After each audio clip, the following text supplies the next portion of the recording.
Disiarkan langsung dari Kementerian Kesehatan Republik Indonesia, Radio Kesehatan untuk Indonesia yang lebih sehat. Halo, selamat pagi, Sobat Sehat. Selamat pagi Sobat saya, kita bertemu kembali di talk show eksklusif di edisi 24 Mei 2023. Dan kali ini sangat menyenangkan ya karena saya ketemu sama berkenalan lagi sama dokter narasumber baru ini dari rumah sakit yang juga baru bergabung sama Radio Kesehatan ya. Ada dari Rumah Sakit Paru Dr. Aryo Wirawan Salatiga. Dan nanti kita akan ngobrol-ngobrol sama salah satu dokter dari rumah sakit tersebut untuk membahas ini adalah terkait dari layanan cryosurgery untuk kanker paru. Ini jujur merupakan salah satu layanan yang baru saya dengar sebagai masyarakat umum gitu ya, Sobat Sehat, dan mungkin kamu juga masih belum familiar dengan layanan tersebut, tapi nah di kesempatan kali inilah kita akan ngobrol-ngobrol ya tentang layanannya.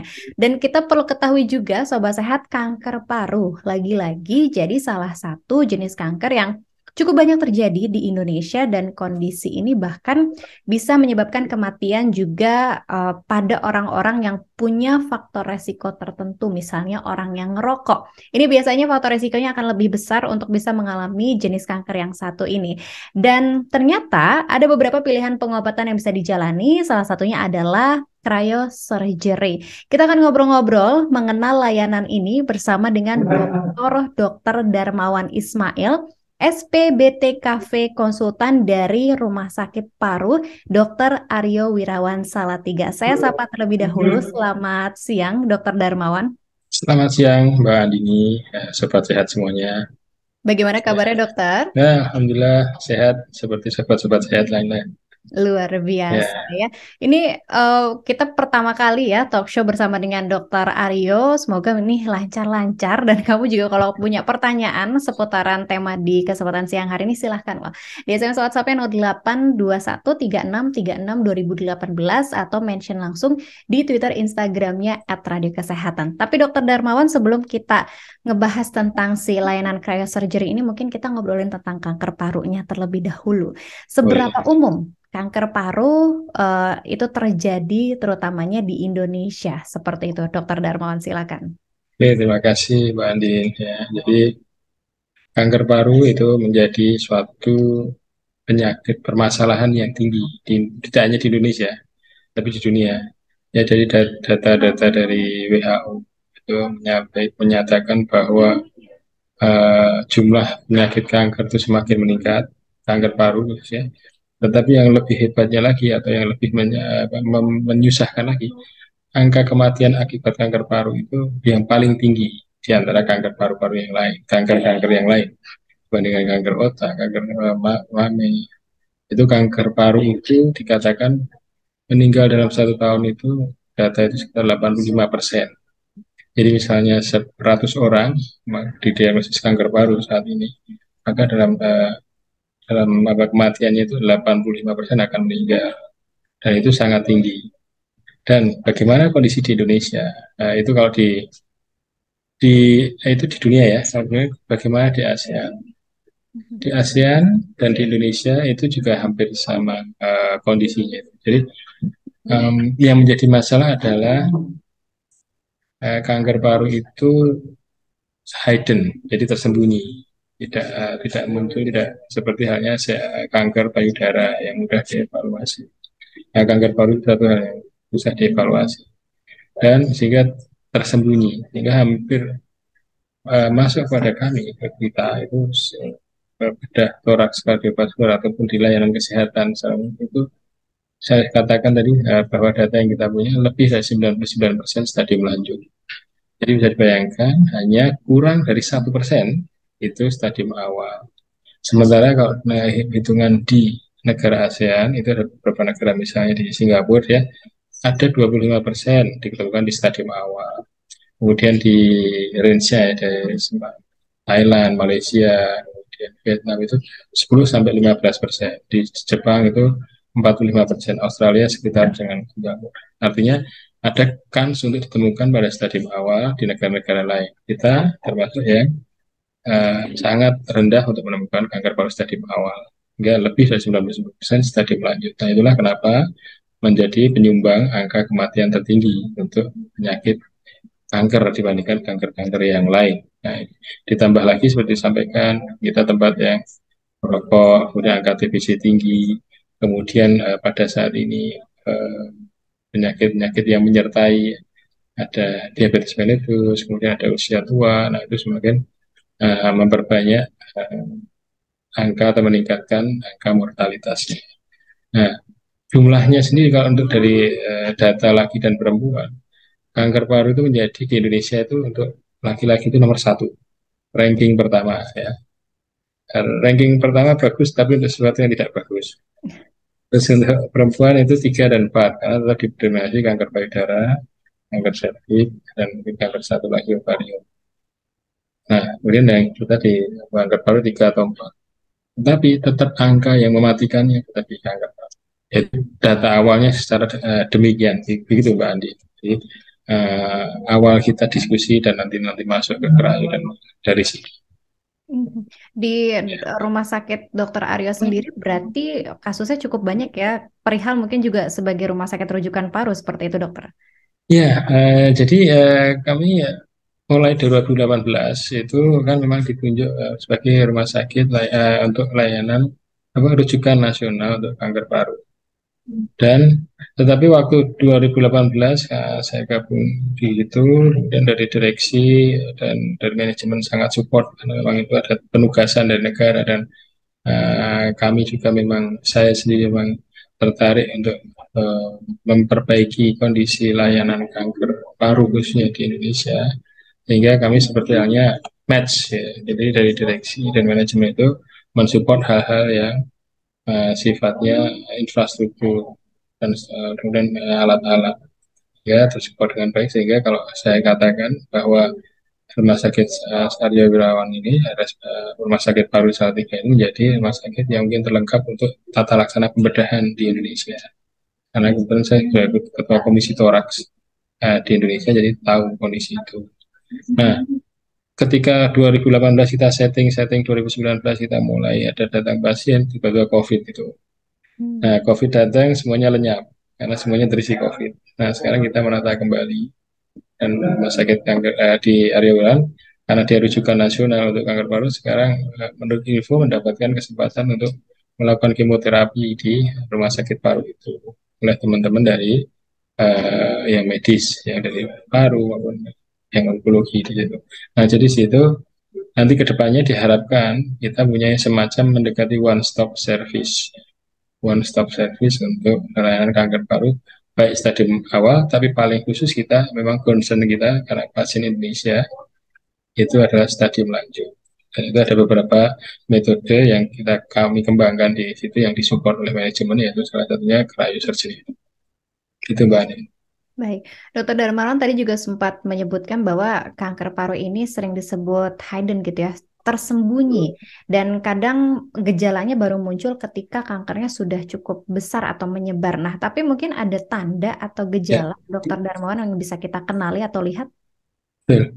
Jadi sebenarnya karena saking hidden-nya karena paru-paru itu suatu organ yang sangat fleksibel, kemudian dia itu bisa dengan luka ada masalah kecil itu akan tertutupi sehingga dikatakan hidden killer ya jadi atau silent killer ya, jadi tersembunyi itu karena memang demikian jadi eh, banyak pasien yang diketemukan dalam proses ketika melakukan screening. Nah, misalnya pemeriksaan kesehatan. Nah, tetapi kalau mau dicari apa fase-fase awal yang bisa kita cari, kita dapatkan pada pasien kanker paru. Yang pertama memang asimptom tadi, asimptom tanpa gejala. Kemudian yang kedua adalah batuk. Ya, yang paling simpel adalah batuk. Batuk yang sebenarnya batuk kering karena bukan suatu infeksi. Batuk kering yang berulang. Misalnya batuk, kemudian setelah itu diobatin oleh dokter, sembuh, kemudian muncul lagi batuk, setelah obat habis batuk lagi, terus obat lagi sembuh lagi batuk lagi. Nah, itu mulai berpikir. Itu fase awal batuk kering. Kemudian kalau ada batuk darah. Nah, cuma kalau sudah mulai batuk darah, itu berarti sudah menginfiltrasi atau kanker yang di paru itu sudah berefek pada saluran nafas. Nah, itu stadiumnya juga sudah mulai naik lagi. Padahal kenapa tadi saya sampaikan di awal pentingnya mendapatkan stadium awal. Kenapa kok saya mengatakan tadi kurang dari 1%, lebih dari 99%. Apa maknanya? Maknanya karena ketika kita mendapatkan kanker paru stadium awal dan bisa kita angkat, itu outcome-nya atau 5 year survival rate-nya, kesembuhannya itu jauh lebih tinggi dibandingkan stadium lanjut. Nah, karena itu menjadi concern kita yang lain, sambil menunggu pola ini membaik, maka kita juga memperbaiki bagaimana mendapatkan kanker paru stadium awal. Tapi kalau kanker stadium lanjut yang tadi, misal selain itu lagi, ada beberapa kasus justru nyeri kepala. Kalau sesak nafas jelas, kalau sesak nafas berarti kalau sudah sesak nafas berarti masanya itu sudah besar, atau ada bagian dari kankernya itu masuk ke dalam saluran pernafasan sehingga terjadi penyempitan atau justru betul-betul nonjol masuk menyumbat. Nah, itu juga bisa. Terus bisa malah datang dengan nyeri kepala karena datangnya bukan karena sesaknya, tetapi karena penyebaran ke otak.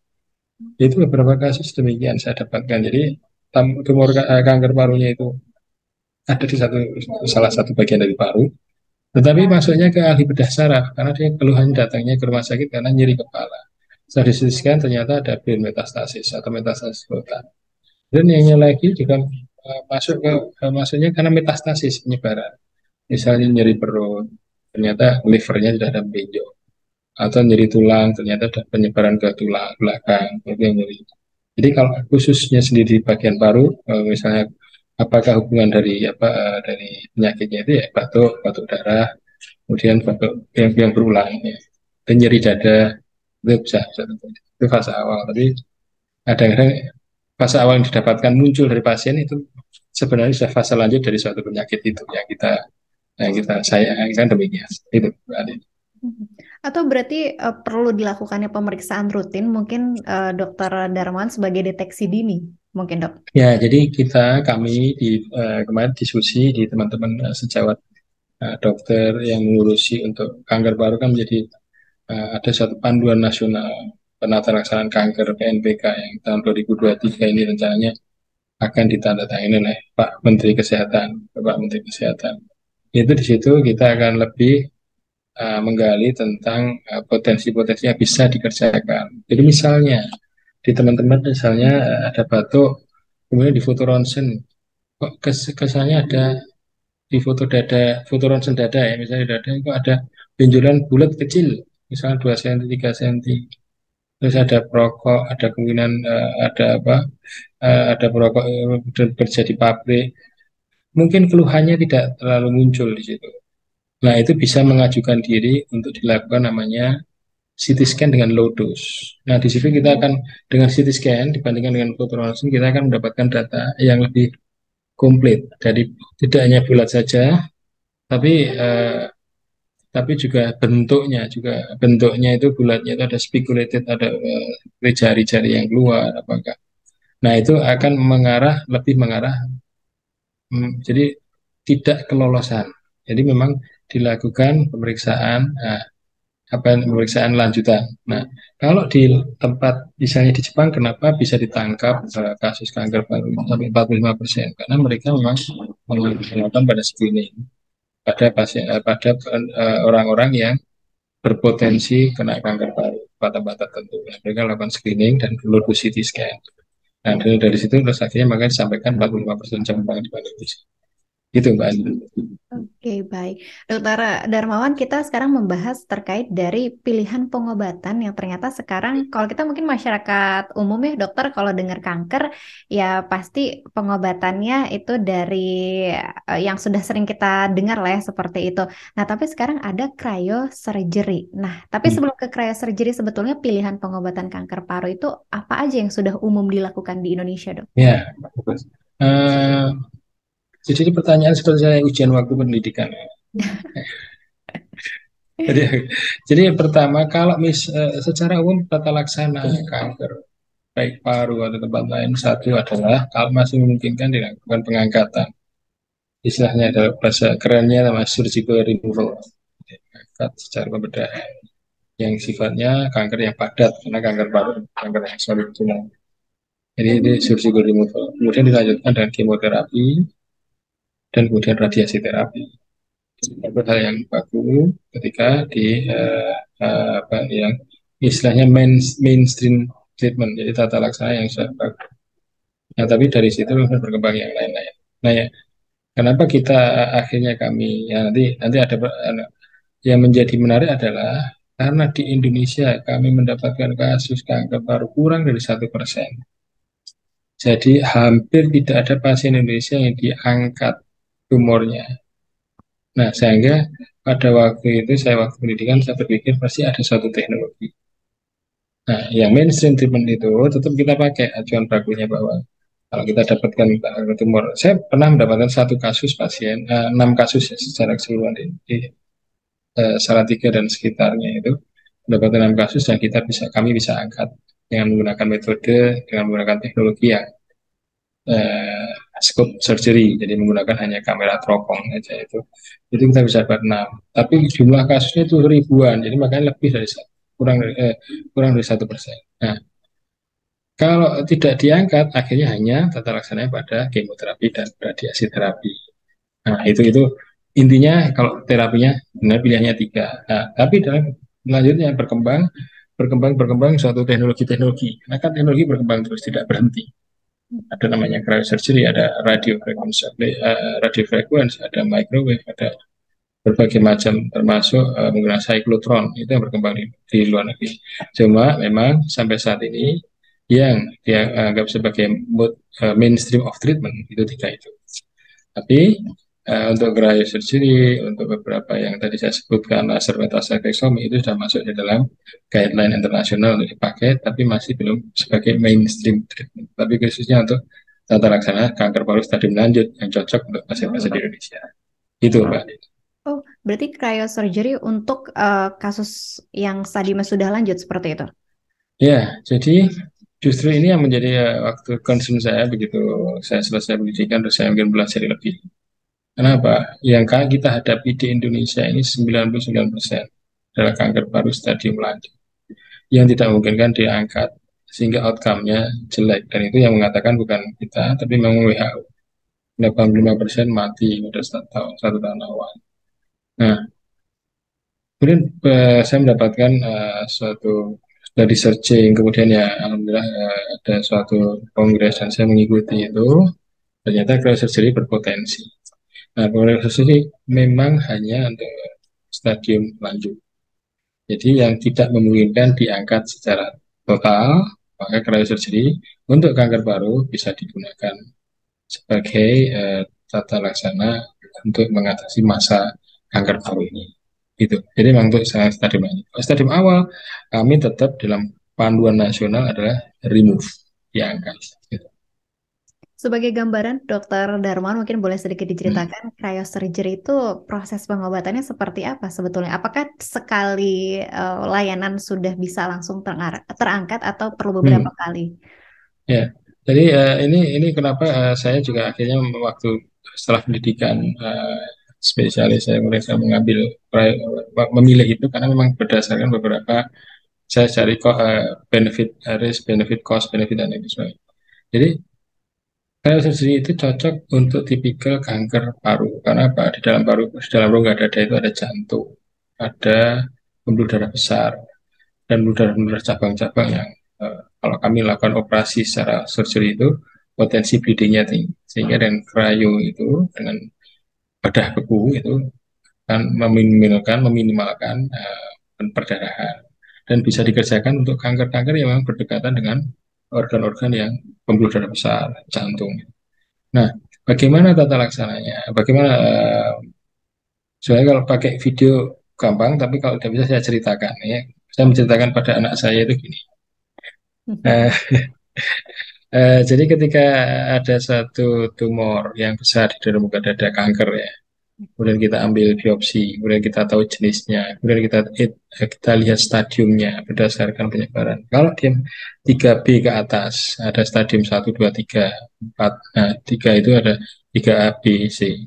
Nah, ini kalau 3B ke atas itu dikatakan stadium lanjut. itu tidak bisa dilakukan tindakan operasi. Nah, itu kita lihat. Kemudian kita lihat lokasi bagaimana, ukuran bagaimana. Kemudian kita dengan cryosurgery itu fleksibilitasnya itu adalah karena dia bisa digunakan pada pasien-pasien yang tidak mampu dilakukan dengan operasi pembedahan yang besar. Jadi dia bisa digunakan dengan minimal dengan menggunakan lokal anestesi dengan sedikit sedasi, dengan misalnya dengan supaya tetap tidur rileks. Tetapi beberapa pasien yang memang tidak mau dibius dengan total atau dengan menggunakan obat-obatan itu bahkan bisa bicara ngobrol-ngobrol dengan kami yang waktu dalam operasi. Dan itu metodenya kita memasukkan setelah kita tahu lokasi di mana ukurannya berapa, kita tusukkan namanya cryoprobe. Cryoprobe itu seperti halnya stick dengan diameter 1,7 mili, 2,4 mili sampai 3,4 mili, dan itu dari metal, dan itu nanti ditusukkan ke dalam tumornya itu. Tergantung berapa jumlahnya, tergantung ukurannya sehingga itu menentukan jumlah dari yang eh, alat yang kita tusukkan. Kemudian dengan suatu teknologi menggunakan gas argon kita kita startkan setelah itu posisi sudah pas kita berikan gas argon itu maka dia dalam hitungan detik akan melakukan freezing yaitu pembekuan. Hitungan detik itu langsung dari 36 37 menjadi minus 2 minus 3 minus bahkan sampai minus 100 di atas minus 90. Jadi hitungannya dalam detik dan ke menit. Kemudian setelah itu kita bisa pantau di itu lokasi dan ukurannya dengan tindakan-tindakan apa dengan heading tertentu. Nah, kalau di yang kalau bahasa ilmiahnya namanya image guided tumor ablation. Ya. Nah, uh, kemudian setelah itu kita lakukan dingin yang ekstrim sampai minus di atas 90 dalam hitungan detik dan menit. Langsung setelah itu dihangatkan dalam hitungan detik dan menit juga hangat terus begitu itu langsung didinginkan lagi. Dan pada proses pendinginan dari mulai awal itu akan terbentuk bola es, ya, bola es yang melebar. Mungkin sebesar ukuran mic-nya yang di depan Mbak Ah, Andin itu. Itu kalau misalnya ada beberapa probe ya, kita ada 8 probe. Sehingga diameternya bisa sampai 15 cm. hmm. Nah, kemudian dengan metode freezing yang ekstrim dan waktu yang cepat, kemudian dikembalikan dengan hangat yang cepat sesuai dengan tubuh dan diekstrimkan lagi ke suhu yang bolak-balik itu sel kankernya itu mati. Saya rasa kalau misalnya itu di manusia tidak hanya sel kankernya manusia pun mati juga karena dingin sekali dalam waktu cepat terus dihangatkan terus didinginkan lagi. Nah, dengan metode itu kemudian setelah itu dicabut, dievaluasi, kemudian dilanjutkan setelah itu dilakukan penjahitan di luka-lukanya itu, kemudian dikembalikan dan dievaluasi apakah ada perdarahan, apakah ada komplikasi. Ya itu secara umum demikian tata laksananya, urutannya.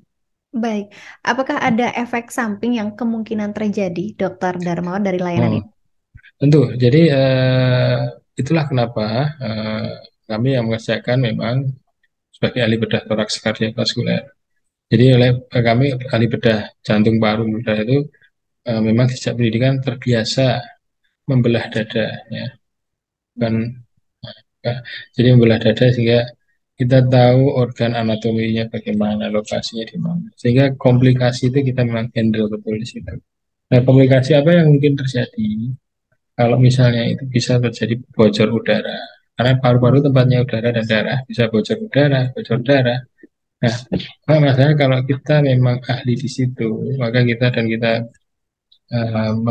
bisa mengantisipasi supaya jangan terjadi. Tapi kalau bisa ada namanya pneumotoraks, ya, kalau bahasa medisnya hematotoraks, itu bocor udara. Kemudian ada namanya cryoshock syndrome, kemudian ada dyslipidemia, itu ada beberapa. Tapi kami bersyukur, alhamdulillah di tempat kami sejak saya ngerjakan pertama. Nah sekarang itu tidak ada yang sampai harus dilakukan operasi pembedahan akibat kita harus sayat buka dada karena masalah karena surgery ini. Jadi ya alhamdulillah kami berusaha untuk playing safe, kita menganalisis secara baik dan kita uh, dengan target tetap maksimal. Itu Mbak Andin. Baik. Nah, bagaimana Hmm. dengan kombinasi layanan yang mungkin sudah tersedia saat ini? Apakah cryosurgery bisa dibarengi seperti itu dengan metode pengobatan atau terapi lainnya, dokter? Ya, jadi ini perkembangan ilmu lagi. Jadi kan saya sampaikan tadi bahwa kanker itu bakunya operasi, radiasi, kemo, dan radiasi. Tetapi ternyata ada perkembangan di dunia ini dan teknologi ini tidak hanya berhenti di situ. Dan itu ada suatu hal yang sangat menarik bagi saya juga tertarik untuk mengembangkan ini di Indonesia. Berarti pertama adalah setelah cryosurgery. Cryosurgery itu dengan metode tadi. Saya lanjutkan ceritanya ya. Jadi ketika dingin sekali, kemudian menghangat, kemudian dingin sekali. Setelah dicabut itu nanti akan terjadi seperti gel. Jadi seperti gel, ya, dan itu mati. Nah, tetapi dalam proses matinya itu tadi nanti dia akan mengeluarkan eh, bagian-bagian dari tumor kanker. Itu pecah-pecah dan diserap ke udara. Nah, itu akan menjadi suatu antigen. Nah, akan memicu suatu antigen antibody atau disebut antigen antibody kompleks. Nah, itu akan membentuk suatu antibody. Kalau Mbak Andi atau sobat sehat ini apa, andai-andaikan itu seperti halnya kita masukkan vaksin COVID. Kita masukkan sesuatu yang mati atau sesuatu yang bagian dari COVID itu sehingga diharapkan bisa memicu dari antibodi tertentu. Nah, itu makanya cryosurgery itu menjadi hal yang penting atau menjadi hal yang menarik bagi saya dan khususnya mungkin para peneliti di dunia bahwa dia bisa memicu namanya sebagai immune sensitizer. Jadi itu sensitize the immune system. Jadi memicu karena setelah sel-sel kanker itu mati, kalau orang yang paham tentang vaksinasi itu akan sangat memahami. Jadi begitu lepas nanti yang mati itu akan membentuk antibodi. Nah, itu antibodi dan ada sel memori sehingga akhirnya dia akan sel memori banyak kita pacu dengan imunoterapi. Akhirnya nanti akan membentuk endogenous imun yang akan mengejar sel-sel kanker yang masih hidup di seluruh tubuh. Itu fase pertama. Nah, kemudian tetap kembali lagi ke karena ini stadium lanjut, maka mainstream treatmentnya adalah kemoterapi. Ya, makanya ada istilah namanya CIC, cryosurgery, imunoterapi, dan kemoterapi. Kemoterapinya akan terbantu sekali, karena apa? Ketika kita menghadapi masa yang besar, huge mass, ya, misalnya segede gini, kemudian kita bisa bekukan sebanyak-banyaknya. Sehingga akhirnya kemoterapi dan kita membentuk imun sistemnya untuk mengeset imun sistem supaya lebih nyerang lagi yang tersisa mungkin yang kecil-kecil. Kemudian diberikan kemoterapi, maka kemoterapi akan menyerang remain tisunya, jadi jaringan yang tersisanya itu. Nah itu akan membantu. Jadi dari imunoterapi ke kemoterapi. Jadi dikombin CIC, kemo, imun dan cryo, imun dan kemoterapi. Jika masih diperlukan, bahkan bisa dikombinasi dengan radiasi terapi. Jadi artinya cryosurgery itu tidak menggantikan, tetapi pada kondisi di Indonesia ini sangat membantu karena satu dia memang untuk kanker paru stadium yang lanjut, jadi cocok polanya, patternnya dengan pasien-pasien di Indonesia. Dan di ASEAN sebenarnya juga bisa. Kalau katakanlah di ASEAN masih ada banyak kasus kanker yang stadium lanjut bisa dibantu juga. Nah itu makanya satu cryosurgery itu mematikan secara singkat, secara simpel dengan mekanisme dengan lokal anestesi. Nah, bahkan pasien itu bisa bicara, komunikasi dengan kita. Masih nyeri enggak? Itu suatu hal yang biasa. Dan pasien-pasien dengan eh, kondisi pasien yang tidak mampu untuk operasi besar dari kita kerjakan. Kemudian setelah itu dipicu imun sistemnya, kemudian ditambahkan dengan kemoterapi. Nah, itu efeknya bagi secara logical akademik uh, dokteran itu satu hal yang baik untuk pasien-pasien khususnya stadium lanjut. Itu Mhm. Mbak Nin. Hmm. Baik. Tadi kita sebelum mulai juga sempat ngobrol-ngobrol ya Dokter Darmawan tentang Hmm. layanan cryosurgery ini yang ternyata masih belum banyak tersedia di rumah sakit di Indonesia seperti itu. Hmm. Nah, tapi harapannya kemudian seperti apa Dokter Darmawan? Apakah harapannya si layanan ini juga nanti akan jadi layanan favorit dalam tanda kutip gitu ya dalam penata laksanaan si kanker paru ini sendiri atau seperti apa, dokter? Ya, jadi artinya ketika ada suatu teknologi baru, kita kalau bagi saya, karena saya seorang yang praktisi kesehatan yang melihat kondisi pasien demikian, maka saya harus mencari sesuatu breakthrough, suatu terobosan untuk pasien-pasien di Indonesia. Sehingga ketika saya mendapatkan surgery dalam satu telah ilmiah, kemudian saya diskusi, kemudian saya diskusi dengan teman-teman, dengan perhimpunan kami di Perhimpunan Bedah Toraks Kardiak dan Vaskular Indonesia. Saya presentasi dan beliau-beliau para senior juga mendukung semua ketika maju situ. Nah, pada ketika waktu maju itu, memang rumah sakit mana yang ini teknologi ini baru. Sebenarnya tapi di Eropa, di Amerika sudah banyak yang mengadopsi. Nah, di Indonesia yang punya yang saya sebutkan yang punya RSPAW, ya. Tapi sebenarnya ada beberapa rumah sakit yang sudah mempunyai. Nah, apa yang diharapkan? Nah, apa harapannya apa yang disampaikan Mbak Andi? Jadi karena kanker paru Indonesia itu sangat tersebar. Di Indonesia itu kita kan negara kepulauan nih. Jadi paling enggak itu di tiap-tiap pulau-pulau besar ya, misalnya Sumatera, Kalimantan, Sulawesi, Papua, kemudian di Bali dan yang Bali ya, itu ada center-center yang mempunyai surgery. Kenapa? Karena sebenarnya itu kalau misalnya mau dikonekkan dengan program Kemenkes yang sedang di boosting itu ya tentang hospital tourism, itu sangat bisa untuk digunakan itu. Karena Anda bisa bayangkan satu hal, jadi sebagai contoh kalau pasien Indonesia ke Cina, negara saya salah satu tempat saya belajar di Cina, dan itu yang banyak rumah sakit yang melakukan di Cina, karena polanya sama.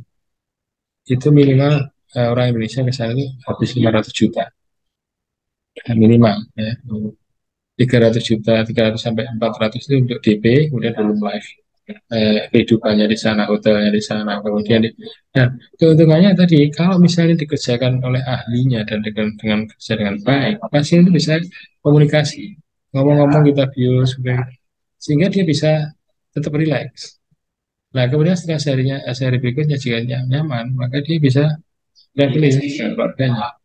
Ya kan, pasien-pasien dengan kanker paru yang awalnya ada life expectancy, harapan hidupnya jadi rendah, dia bisa menganggap waktu kemo, kayak bil dan sebagainya. Ya.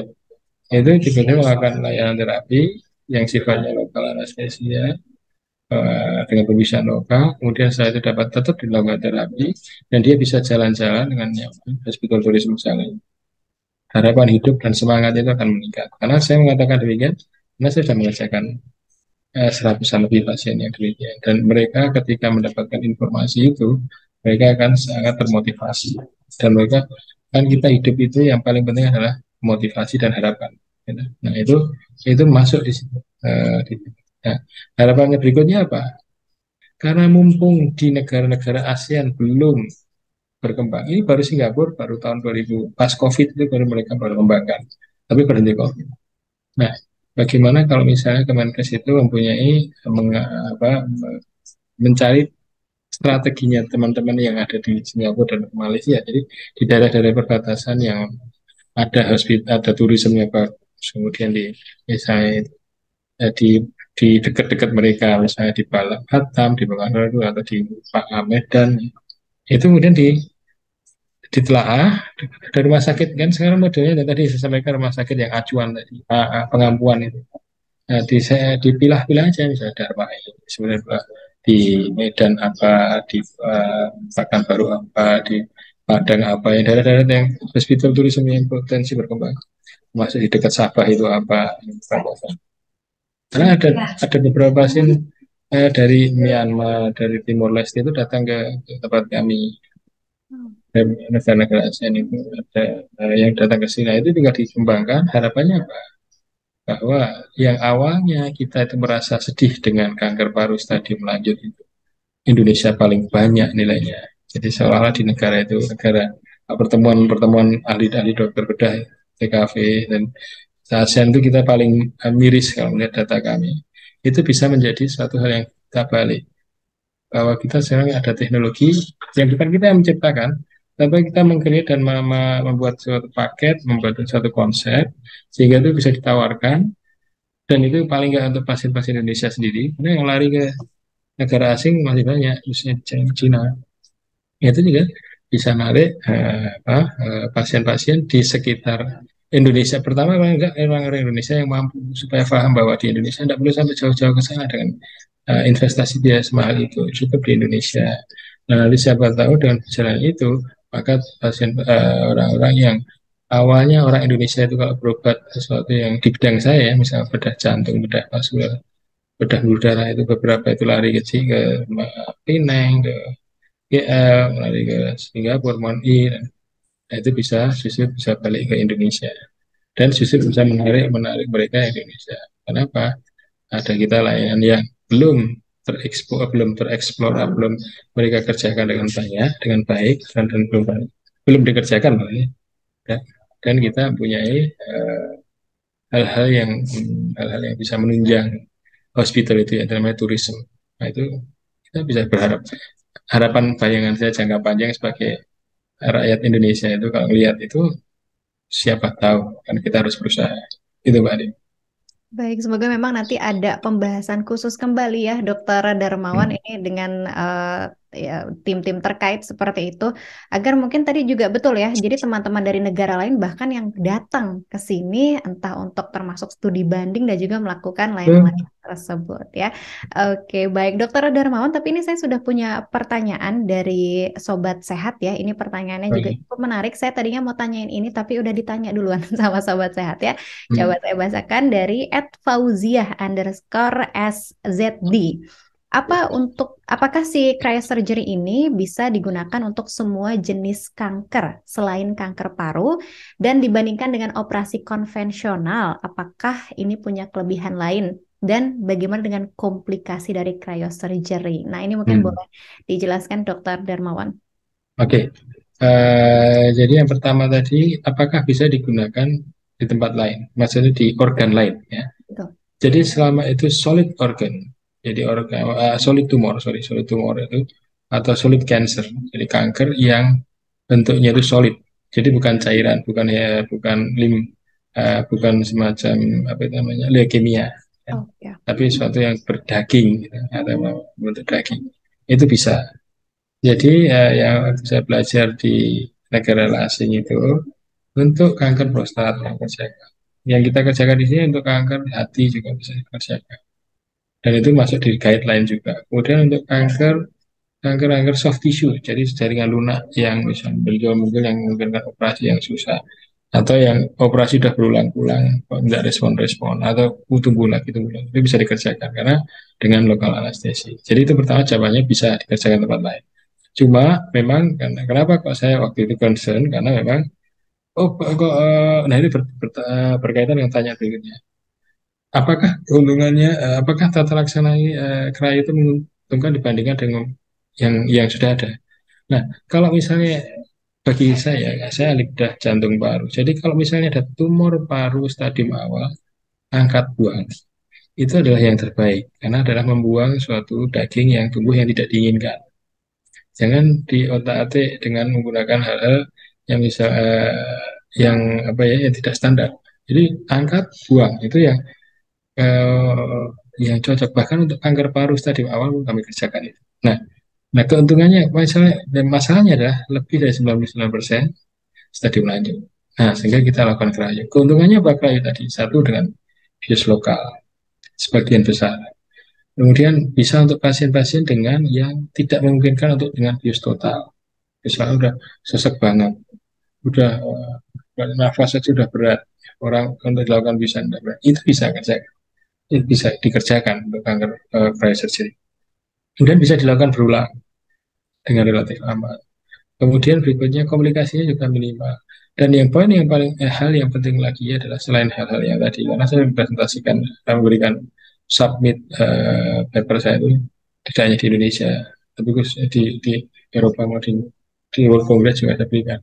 Jadi keuntungannya adalah dia memicu namanya imun sistem tadi yang kita jelaskan tadi, immune sensitizer, yang itu tidak muncul ketika saya melakukan pengangkatan tumor paru misalnya saya angkat parunya, kemudian saya buang, kemudian saya jahit, tapi itu tidak memicu tindakan yang saya kerjakan itu cocok untuk pasien yang kanker stadium awal, tetapi dia tidak memicu imun sistemnya. Tapi dengan cryosurgery akan memicu imun sistem. Ya, itu hal lain yang menguntungkan. Nah, itu nah, komplikasinya seperti tadi sudah saya sampaikan tadi, karena ini di kanker paru, di daerah paru, paru tempat udara dan darah potensi itu terjadi. Itu Mbak Ani. Oke, semoga bisa terjawab ya Sobat Sehat dan selanjutnya dari @nanda.mutia89. Dok, apa beda cryoablation, lalu cryosurgery dan juga cryoterapi untuk kanker paru? Nah, ini seperti apa, Dok? Oh ya, jadi sebenarnya itu istilah. Jadi kalau sudah pernah membaca tentang cryo itu ada istilah-istilah cryosurgery, cryoablasi, dan cryoterapi. Itu istilah-istilah. Jadi tinggal penggunaannya yang mana yang digunakan. Jadi karena kami sebagai bedah dan itu menggunakan dengan pisau, karena ada sayatan pisaunya, maka kami lebih cocok menggunakan istilah cryosurgery. Tapi kalau misalnya ada teman yang menggunakan cryoablasi, itu juga bisa. Dan sebagai informasi, cryosurgery itu atau cryoablasi atau cryoterapi itu ada dua tipe. Yang khususnya berhubungan dengan paru ya. Itu yang satu adalah yang percutaneous yang saya ceritakan tadi dengan menggunakan jarum-jarum yang banyak dengan menggunakan argon dan helium. Tapi ada satunya menggunakan untuk endobronchia. Jadi cryosurgery atau cryoablasi atau cryoterapi yang bisa dimasukkan melalui bronkoskopi untuk masuk ke saluran nafas. Yang tujuannya misalnya ada penyempitan atau ada massa daging yang tumbuh masuk ke dalam saluran nafas itu, kemudian dimatikan dengan cara itu. Nah, tapi menggunakan bukan argon atau helium, tapi menggunakan nitrogen. Jadi yang tadi jawaban itu hanya istilahnya, gitu. Ya. Baik, semoga bisa terjawab. Ini kayaknya yang tanya tenaga kesehatan ya, karena paham Hmm. sama istilah-istilah Ya, ini. betul. Hmm. Oke, ini Jadi kalau pertanyaan. istilahnya, ya silakan, silakan. Udah, silakan. Oke, baik. Ini mungkin pertanyaan terakhir, Dokter Darmawan. Ini ada yang bertanya beberapa orang terkait dari biaya terkait dari si cryosurgery ini. Apakah layanannya sudah bisa tercover oleh BPJS Kesehatan atau masih untuk pasien umum? Nah, ini seperti apa, Dokter? Betul.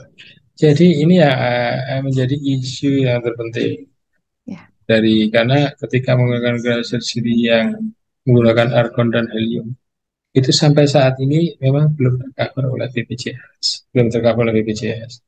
Jadi kita berusaha memasukkan, tetapi dalam kondisi yang memungkinkan karena untuk mengadakan surgery itu sendiri itu ada biaya-biaya namanya argon, helium, kemudian probe-nya, kemudian teknologinya.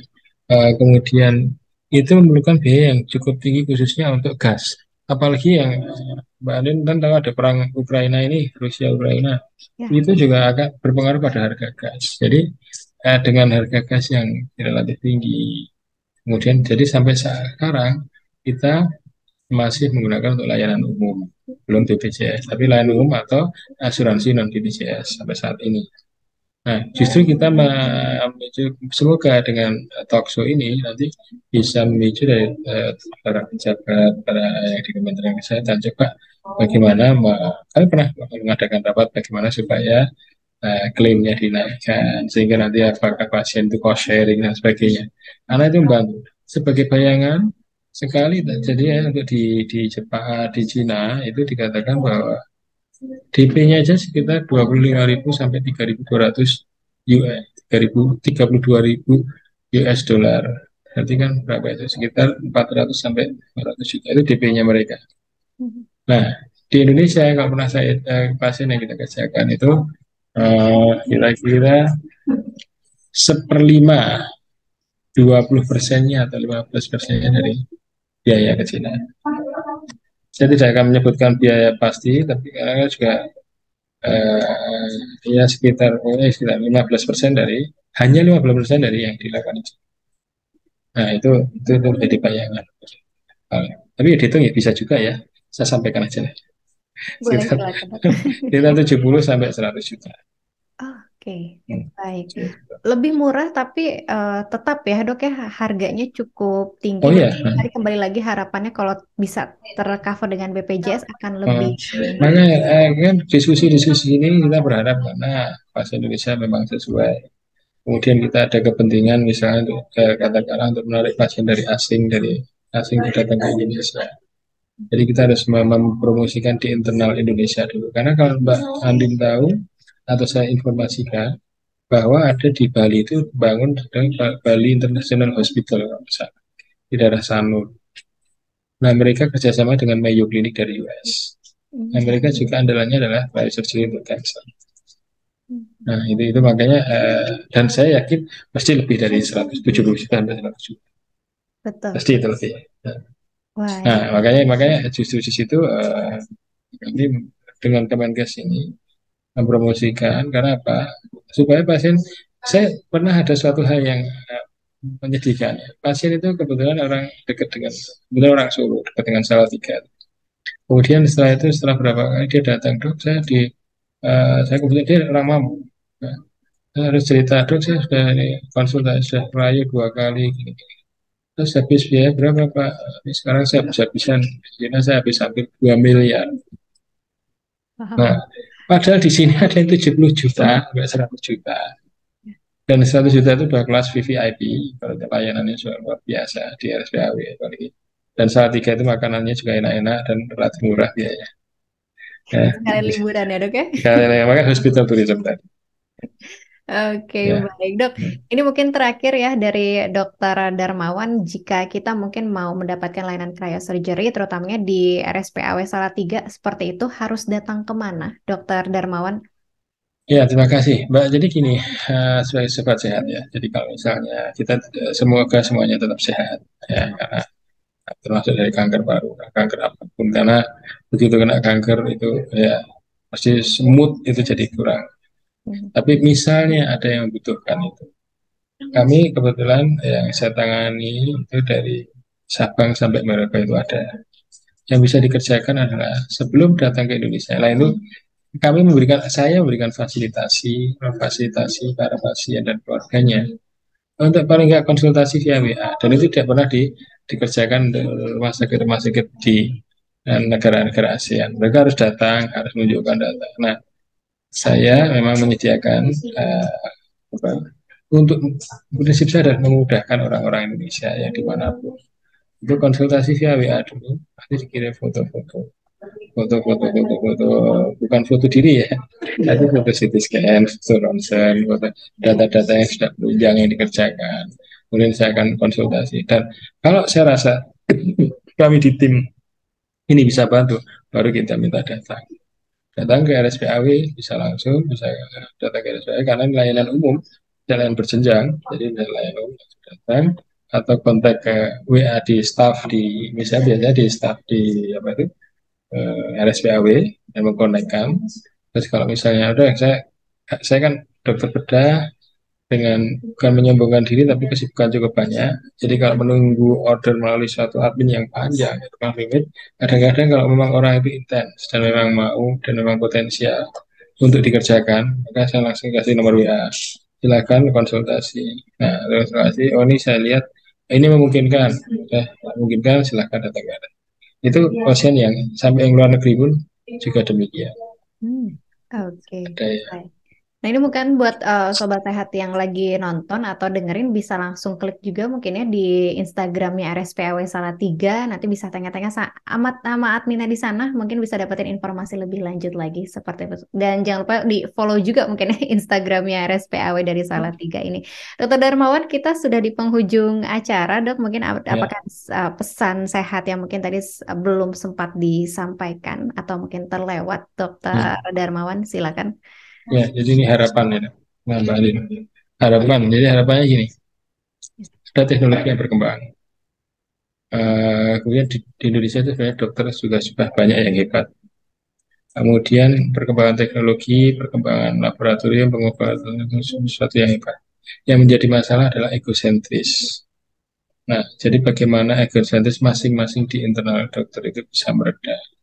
Dipayungi oleh suatu Kementerian Kesehatan dengan rumah sakit pengampu yang namanya yang ampuan-ampuan itu kanker itu lebih mengedepankan bahwa bagaimana menurunkan efisiensi itu sehingga semua layanan-layanan yang bagus khususnya kanker apalagi kita bicara cryosurgery ini bisa dipromot untuk di level tertentu yang khususnya tadi yang kita sampaikan bisa membawa devisa tidak perlu keluar untuk pengobatan. Syukur-syukur bahwa kita dalam proses berjalan waktu dengan keilmuan, dengan data, dengan jurnal, dengan penelitian-penelitian justru malah membawa pasien-pasien dari luar negeri datang ke Indonesia. Seperti halnya pasien tadi yang saya ceritakan rumah sakit yang menjadi inspirasi dari Guangzhou di China. Nah, harapannya Kementerian Kesehatan dengan pola yang tertata ini, ya, dengan pengampuan diabetes, kanker, stroke, nah pas kankernya ini barangkali bisa tergerak untuk eh, mempromot hal ini sehingga lebih tersebar dan akhirnya kita bisa pelayanan kesehatan khususnya kanker itu bisa menjadi tuan di negeri sendiri, bukan orang Indonesia harus keluar. Ya itu Mbak Nen. Baik, sekali lagi terima kasih banyak Dokter Darmawan sudah menyempatkan waktunya. Semoga nggak kapok ya dok ya ngobrol-ngobrol sama kita. Nah, nah, Oke, baik. Saya pada tadi sebelumnya janji cuma 30 sampai 40 menit aja, tapi ternyata kita ngobrol hampir 1 jam, Sobat Sehat ya. Tapi karena memang iya, pembahasannya cukup menarik dan mungkin ini masih banyak juga yang perlu kami bahas, tapi karena keterbatasan waktu, mohon maaf sekali lagi mungkin nanti kita akan ada pertemuan lanjutan, Sobat Sehat ya, untuk membahas kembali lagi tentang cryosurgery atau mungkin layanan-layanan lainnya. Dan sekali lagi terima kasih untuk Dr. Darmawan Ismail, spesialis bedah toraks kardiovaskular konsultan dari Rumah Sakit Paru Dr. Aryo Wirawan Salatiga. Sampai bertemu lagi di lain kesempatan, Dr. Darmawan, dan terima kasih juga untuk Sobat Sehat yang sudah bergabung. Kami pamit undur diri.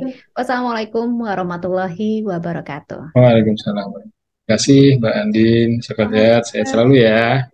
Radio Kesehatan.